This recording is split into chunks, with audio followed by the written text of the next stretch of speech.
नमस्कार, आप देख रहे हैं न्यूज 18। मैं हूं आपके साथ मेनका चौधरी और अब खबरें विस्तार से देख लेते हैं। सीएम योगी आदित्यनाथ आज सहारनपुर दौरे पर रहेंगे, जहां मुख्यमंत्री युवा उद्यमी योजना के तहत लाभार्थियों को लोन बांटेंगे और इसके बाद सीएम योगी मां शाकंभरी देवी मंदिर में दर्शन पूजन करेंगे।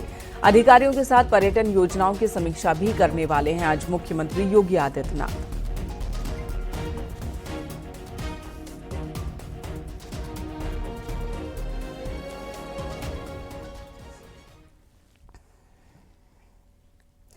सीएम योगी आदित्यनाथ ने कल $1 ट्रिलियन इकोनॉमी को लेकर विभागों की बैठक बुलाई थी और इस बैठक में सीएम योगी ने कहा कि इस बड़े लक्ष्य को हासिल करने के लिए हर विभाग की जिम्मेदारी है और इसके लिए सभी को मिलकर काम करना होगा।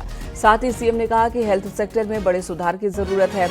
मरीजों की सुविधा का ध्यान रखने के साथ ही डॉक्टर्स की सहूलियत का भी ध्यान रखा जाना चाहिए।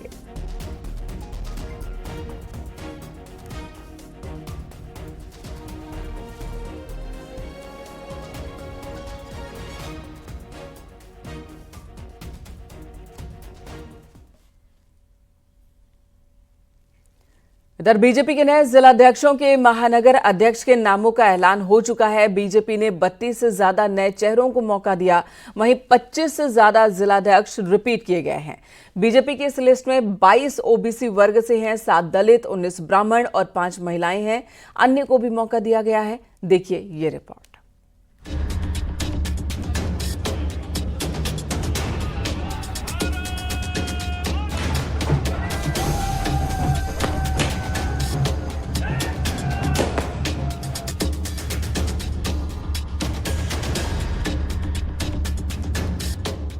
बीजेपी ने करीब 2 महीने की माथापच्ची के बाद जिला और महानगर अध्यक्षों की घोषणा कर दी है। भाजपा में पहली बार हुआ है कि जिला अध्यक्षों के नामों की घोषणा की गई है। बीजेपी ने 32 से ज्यादा नए चेहरों को मौका दिया है, वहीं 25 से ज्यादा जिला अध्यक्ष बीजेपी ने रिपीट किए हैं। बीजेपी ने 2 बार के रिपीट जिला अध्यक्षों को मौका नहीं दिया। 23 से ज्यादा ओबीसी, दलित, महिलाओं की भागीदारी है। विपक्ष की पीडीए की काट के लिए ओबीसी और दलित को मौका। इस विश्वास को मैं टूटने नहीं दूंगा। अब से मैं बहुत पुराना कार्यकर्ता हूं, अनुभवी हूं। मैंने बहुत लंबे समय से पार्टी के लिए कार्य किया है। हर कार्य को हम सभी कार्यकर्ताओं के साथ मिलकर, सबके साथ बैठ के, एक दूसरे का विश्वास जीत के उन्हें सभी कार्यक्रम सफल बनाएंगे। साल 2017 के लिए बीजेपी की अभी से तैयारी जारी है। इसके लिए बीजेपी के जिला अध्यक्षों की जो लिस्ट जारी की गई है, उसमें दलित, पिछड़ा और अगड़ा का समीकरण बैठाया गया है। बीजेपी की जारी लिस्ट में 22 ओबीसी वर्ग से हैं, 7 दलित, 19 ब्राह्मण और 5 महिलाएं भी हैं। अन्य को भी मौका दिया गया है। जो हमारे जनप्रतिनिधि, वरिष्ठ नेतागण हैं और हमारे कार्यकर्ताओं के अथक परिश्रम से यह मुझे दोबारा चांस मिला है। मैं अपने क्षेत्र नेतृत्व, प्रदेश नेतृत्व और केंद्र नेतृत्व सबका मैं बहुत आभारी हूं। मैं आभार प्रकट करता हूं कि मुझे एक छोटे से कार्यकर्ता को उन्होंने फिर से ऐसा मौका दिया है। बीजेपी संगठन के चुनाव की प्रक्रिया पिछले साल शुरू हुई थी। तब मंडल अध्यक्षों का चुनाव दिसंबर और जिला अध्यक्षों का चुनाव जनवरी के अंत तक कराने की समय सीमा निर्धारित की गई थी, लेकिन मंडल अध्यक्षों का चुनाव भी जनवरी में संपन्न हुआ। पूरी शिद्दत के साथ, पूरी मेहनत के साथ, छोटों और बड़ों को साथ लेकर, बहनों और माताओं को साथ लेकर एक बार कन्नौज जनपद में मजबूत संगठन खड़ा करके एक बार पुनः कन्नौज जनपद में भाजपा का परचम लहराने का काम है। जिला अध्यक्षों की सूची में शामिल कई नाम पर सवाल उठने लगे हैं। साथ ही जातिगत फैक्टर और महिलाओं की भागीदारी की कमी रह गई थी।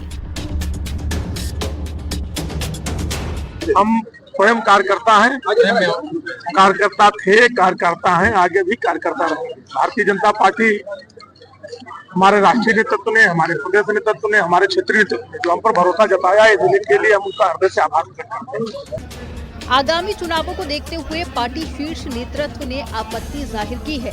ऐसे में प्रदेश स्तर पर एक एक फैक्ट को ध्यान में रखते हुए परीक्षण कर सूची तैयार कराई गई है।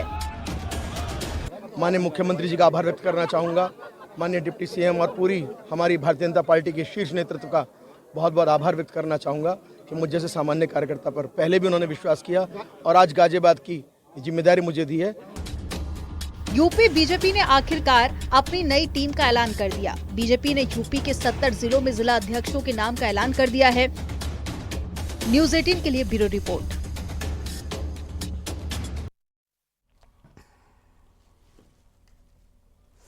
और इसी अध्यक्षों की लिस्ट को लेकर यानी कि बीजेपी के जिला अध्यक्षों की लिस्ट को लेकर कांग्रेस प्रदेश अध्यक्ष अजय राय का बयान आया और अजय राय ने कहा कि सनातनी पार्टी ने बीजेपी ने खरमास में अपने जिला अध्यक्षों की सूची जारी की है। इस सूची में उन मेहनती कार्यकर्ताओं को नजरअंदाज कर दिया गया जो मेहनत से काम में जुटे हुए थे। बीजेपी हमेशा अपने कार्यकर्ताओं का अपमान ही करती है और इस बार भी किया गया है। कार्यकर्ताओं को भ्रमित करना, अपने कार्यकर्ताओं को अपमानित करना, ये भारतीय जनता पार्टी का काम है।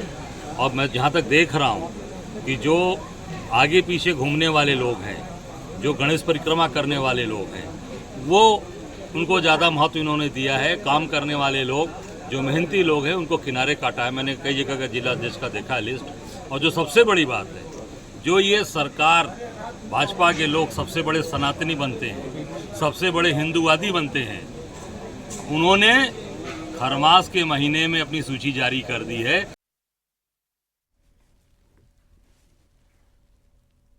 और महाकुंभ से चर्चा में आई social media influencer Harsha Richhariya Sambhal पहुंची और संभल में कई तीर्थों के दर्शन किए।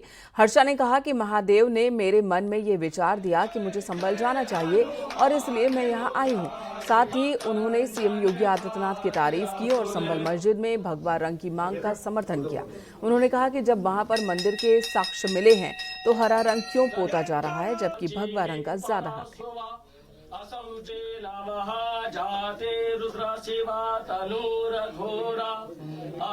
महाकुंभ से चर्चा में आई हर्षा रिछारिया इस वक्त हमारे साथ है, जो संभल पहुंची है। संभल क्यों पहुंची, किस लिए पहुंची, क्या कोई खास आयोजन, इस पूरे मामले पर बताएं हमें।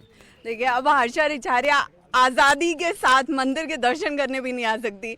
हर चीज में उद्देश्य जरूरी नहीं है, कुछ चीजों में भावनाएं भी जरूरी होती हैं। संभल पिछले कुछ दिनों से लगातार चर्चा में बना हुआ है और यही वजह कि रिछा यहाँ पर, अगर रिछारिया यहाँ पर, हर्षा यहाँ पर, रिछारिया यहाँ पर आती हैं तो एक बार फिर संभल चर्चा में। और ये देखिए, अब इसके बारे में मैं क्या बोलूं। महादेव ने मेरे मन में ये विचार लाए कि मुझे संभल जाना चाहिए, संभल में सबसे मिलना चाहिए, जो पवित्र तीर्थ हैं उनके दर्शन करने चाहिए, तो मैं यहाँ पे आ गई। संभल को लेकर मुख्यमंत्री योगी आदित्यनाथ भी लगातार मुखर हैं और कुछ ना कुछ वो रोजाना इसके इतिहास के बारे में बताते। तो आपने यहाँ के इतिहास में किन किन तीर्थों के बारे में जानकारी ली है? देखिए, ये ना अभी जो सरकार है, जो मुख्यमंत्री हैं, उनका मैं बहुत ज़्यादा धन्यवाद देती हूँ कि उनकी वजह से भारत के जो और लोग हैं ना, अलग अलग प्रांत के, अलग अलग राज्यों का, हम जैसे लोगों को संभल के बारे में जानने को मिला है। संभल में जामा मस्जिद में इस वक्त कलर किया जा रहा है, रंगाई पुताई हो रही है।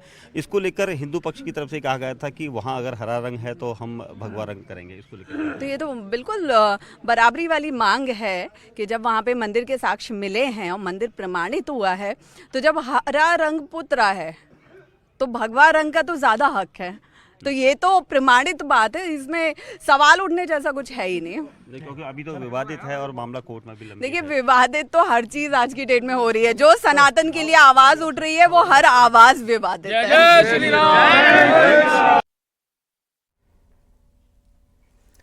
इधर मंत्री दिनेश सिंह ने एक बार फिर राहुल गांधी पर हमला बोला। मंत्री ने राहुल गांधी को सिरफिरा बताया और कहा कि राहुल गांधी को कोई सीरियस नहीं लेता।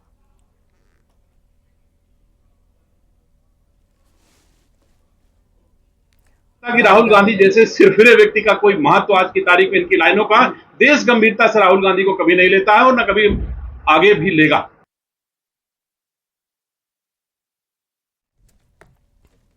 उत्तर प्रदेश में आज से गेहूं की खरीद शुरू होगी। 6,500 क्रय केंद्रों पर 15 जून तक खरीद चलेगी। 2,425 रुपए प्रति क्विंटल समर्थन मूल्य घोषित किया गया है। सरकार ने 150 रुपए प्रति क्विंटल मूल्य बढ़ाया है पिछले साल के मुकाबले। 48 घंटे के भीतर किसानों को भुगतान होगा। ये फैसला भी पिछली कैबिनेट मीटिंग के दौरान लिया गया।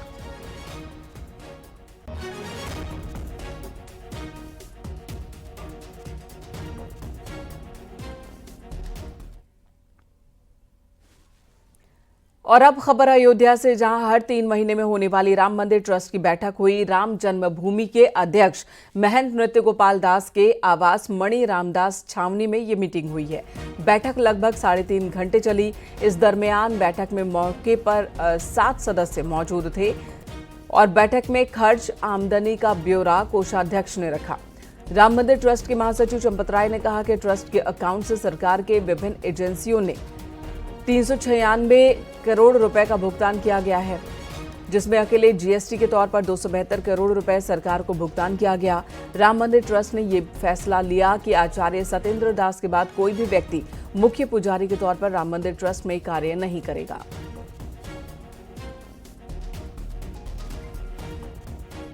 पाँच फरवरी 2020 ये ट्रस्ट का गठन हुआ। 28 फरवरी 2025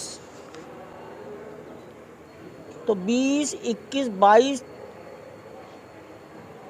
23, 24, 25 5 वर्ष, 5 वर्षों में ट्रस्ट के अकाउंट से सरकार की भिन्न भिन्न एजेंसियों को लगभग 396 करोड़ रुपए का भुगतान हुआ है।